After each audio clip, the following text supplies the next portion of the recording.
Hi everyone, welcome back to Cooked and Plated. I want to thank all the new subscribers and everyone who's been there rocking with me. Today I'm going to show you how to make this delicious baked mac and cheese. You will never have to show up to the family gathering empty-handed again. So these are the ingredients that I'll be using. I'm using Monterey Jack cheese, sharp cheddar, and Velveeta cheese. The key ingredient here is to not use a cheap type of macaroni. Make sure you use good quality macaroni because it will help with the end results. I'm sure I don't have to tell you how to make your pasta. So boil the pasta based off the instructions that's on the box and get that put away. Do not overcook it. Make sure you cook it al dente and put it to the side to cool. So I'm going to cut up my Velveeta cheese into squares so that way it can melt easier.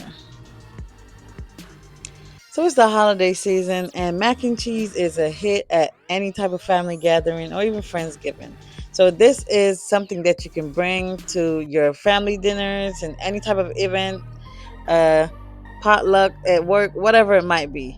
Mac and cheese is going to be a hit. And trust me, the way that I do this is pretty simple, and you cannot mess this up.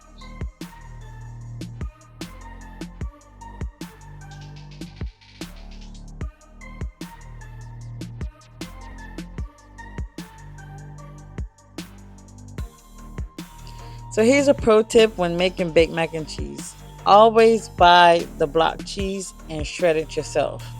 The stuff in the bag has a lot of oil and it just doesn't give it the same quality when you make the baked mac and cheese. So just buy the block cheese and shred it yourself. It will give you a better end result.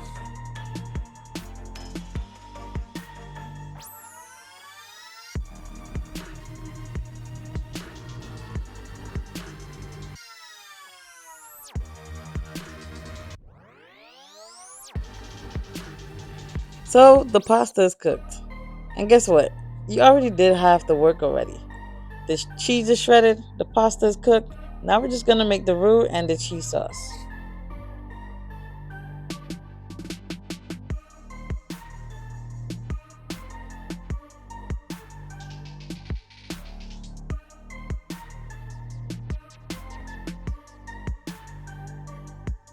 Now I know there's been a lifelong debate about making a roux, not making a roux, but guess what? If you make it good, nobody's gonna know the difference. So do however you want. You can skip the step if you want, but this is how I make mine.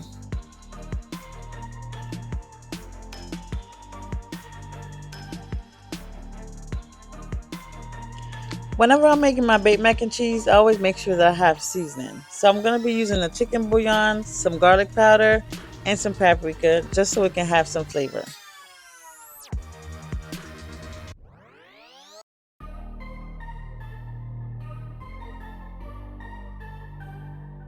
I like to add Velveeta to my baked mac and cheese. It gives it a nice, creamy, cheesy texture, and it just helps to put everything together.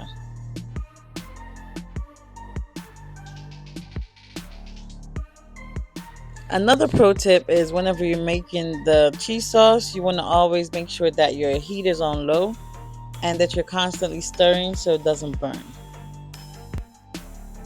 I'm adding about half of that grated cheese in here and half of the Velveeta cheese. I'm going to be using the rest of the shredded cheese for my topping.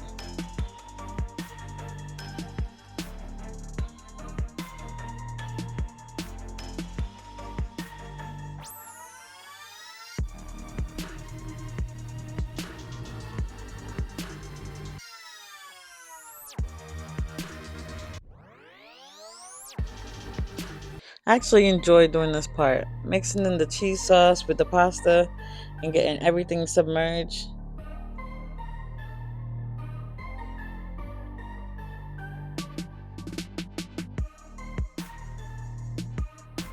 So our mac and cheese is ready. I'm using a half pan aluminum pan and I'm just gonna flatten it down at the top so the cheese can make a nice crust.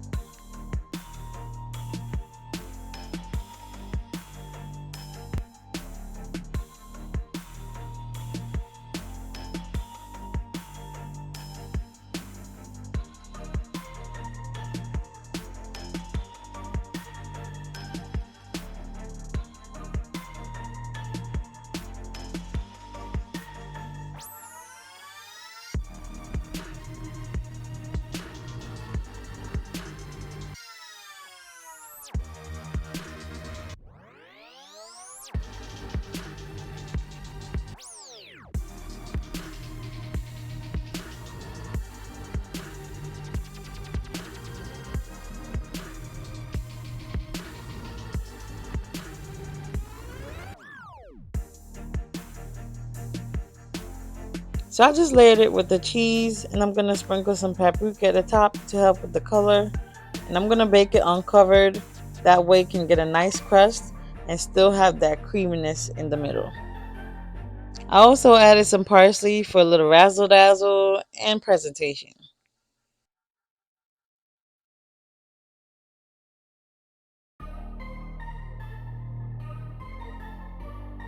And after 45 minutes baked uncovered at 350 degrees, this is the end result. The top has a nice crust, and trust me, the inside is creamy. If you love your mac and cheese like this is the go-to recipe.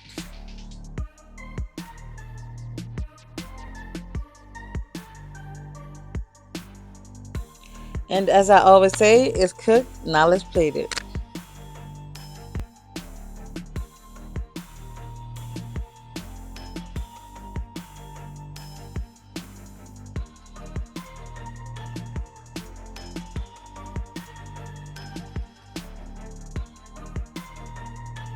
And just like that, you have your baked mac and cheese, creamy and delicious. Try this recipe out and let me know how it came out for you. Thanks again for watching Cooked and Plated. Don't forget to like, comment, and subscribe for more content.